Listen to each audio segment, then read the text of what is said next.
Le gouvernement du Canada et son ministre du Travail, Seamus O'Regan, viennent de paraffer avec plusieurs pays la Convention 190 qui porte sur l'élimination de la violence et du harcèlement dans le monde du travail. Ça s'est passé au Bureau international du travail à Genève à la fin de janvier et la députée de Thérèse de Blainville, Louise Chabot, faisait partie du groupe de parlementaires canadiens qui prenait part à l'événement. Elle est avec nous pour en parler. Madame Chabot, bonsoir. Bonsoir. Bien, tout d'abord, je rappelle à tout le monde que vous êtes porte-parole du Bloc québécois en matière de travail, emploi, développement de la main-d'œuvre et inclusion des personnes en situation de handicap. Expliquez-nous, Madame Chabot, l'importance de ce qui s'est passé à Genève le 30 janvier. Bien, c'était la journée pour le Canada de ratifier officiellement cette convention 190 sur le harcèlement et la violence en milieu de travail. L'Organisation internationale du travail, c'est 187 pays.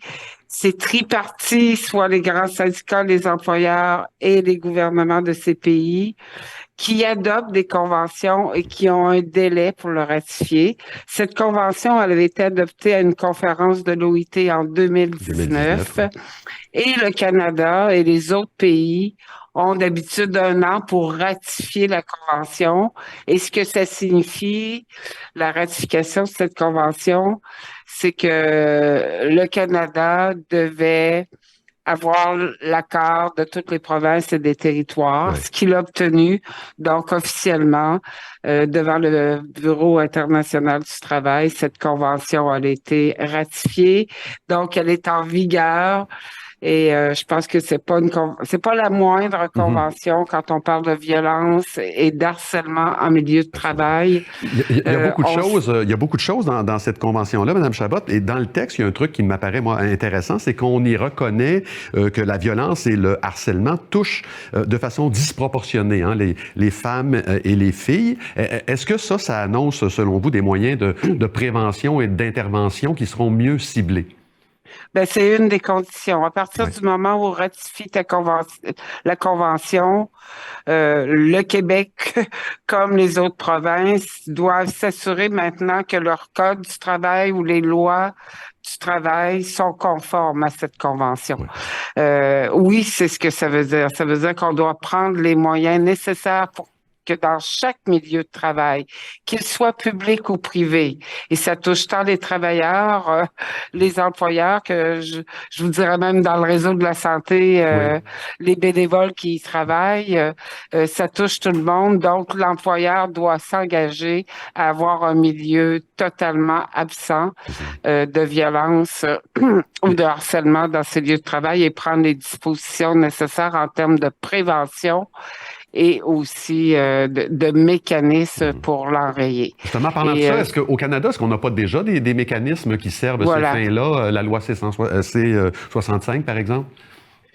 Oui, et au Québec aussi, là, les lois des normes du travail ont été renforcées il y a déjà quelques années pour prévoir ces mécanismes-là. Ça a été, je pense que c'est un phénomène qu'on ne peut,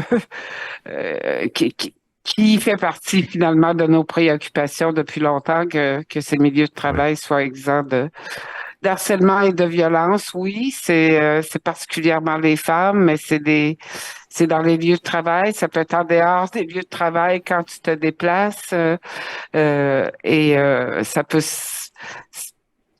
on peut retrouver ça entre les pairs, entre des gestionnaires et des pairs, avec des patients, si je prends le réseau de la santé, avec des clients dans le réseau privé.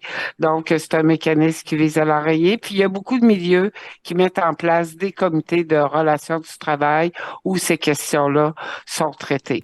Mais il faut maintenant s'assurer, comme vous l'avez dit, que c'est conforme à la Convention de l'OIT. Donc, s'il y a des règlements ou parce qu'une convention, c'est pas un règlement, ça devient une loi. Il faut s'assurer que les lois soient conformes à ces conditions-là. Mais si j'ai bien compris, Madame Chabot, la signature de cette convention-là, il nous reste à peu près 1 minute. Avec ça, on est au début d'un processus, parce qu'il va falloir que le gouvernement, le monde syndical, les employeurs s'entendent sur l'élaboration d'un plan et sa mise en œuvre. Ça peut être long, tout ça, non?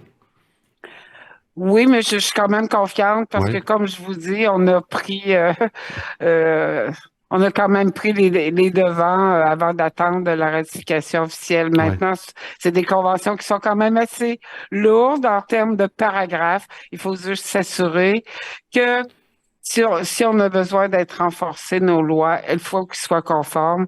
Fait que j'ai pas de doute que ces questions-là vont pouvoir se régler rapidement. Excellent. Ben, écoutez, je vous remercie beaucoup d'avoir pris quelques minutes de votre temps Un pour parler de plaisir. ça avec nous aujourd'hui. Bonne fin de soirée. Au revoir. Bonne fin de soirée.